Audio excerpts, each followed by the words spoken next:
In making images look right, it's very important to take into account all the factors involved.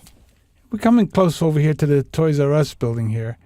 We see that these frames that hold these giant glass panels are raised from the surface. Since they're being lit from above, they will cast shadows. Another thing to consider is the fact that there are multiple lights, so you are going to have multiple shadows. So these are all things to consider, and it doesn't require a doctorate degree in this stuff. It just requires you looking around, studying the world around you, and seeing how things work. So we're going to go in here and create these multiple shadows. It's not as hard as it sounds. Here's a simplified file, and you can see the multiple shadows. I look at my layers, and we see that we have all those shadows right down here. All these groups of shadows. These are all the shadows that we're seeing in the image, right? So let's just take this whole bunch and throw them away. We don't want to see them anymore. We're going to create our own from scratch.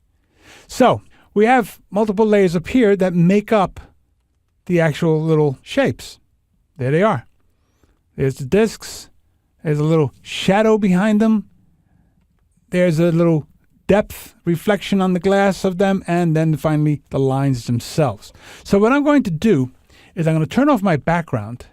I'm going to select the top one here, and holding down my Option key, which is Alt on a PC, I'm going to say Merge Visible.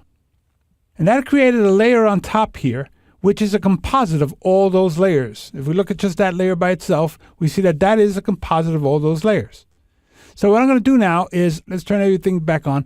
I'm going to lock the transparency on that layer, and I'm going to fill it with black. Foreground color, black. That is the basis for my shadows. So I'm going to call it shadow. And I'm going to drag it behind all these guys here, and we're going to move it over. We'll just move it over a little bit to the right, and let's get a little closer here so we're going to see what's going to happen here. And we're going to move it over to the right a little bit and down. So there's our first shadow. I'm going to put that in multiply mode. I'm going to reduce the opacity for it a bit, just so we start to see it more like a shadow right there like that. I'm going to soften it up a little bit. In order to soften it, I have to make sure the transparency isn't locked. So now I can go in there and give it a little bit of a blur, Gaussian blur, and just soften it up just a little. That's good. There's my first main shadow, being caused by the light directly above that separation. So now there's the light next to it on either side that's going to cause a shadow. What I'm going to do is I'm going to duplicate that shadow right there. And now I got a second shadow.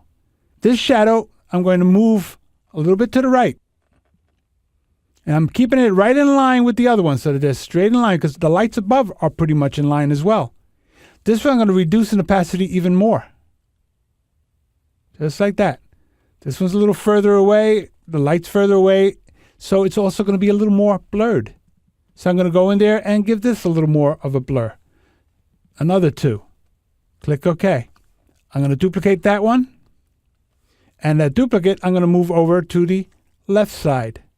Again, keeping them in line with each other. And I'm going to pretty much line them up and make sure that they are equidistant from each other, as are the lights above. And then we're going to need a third. And it would help to name these, but we're not going to waste the time to name them. This third one, I'm going to move over right there to the left. Bring down the opacity for that one even more, so it's barely visible, just a little bit, and give it that blur one more time. And that's that farthest one, which I will duplicate and bring it all the way over to the other side and putting it right there in the middle.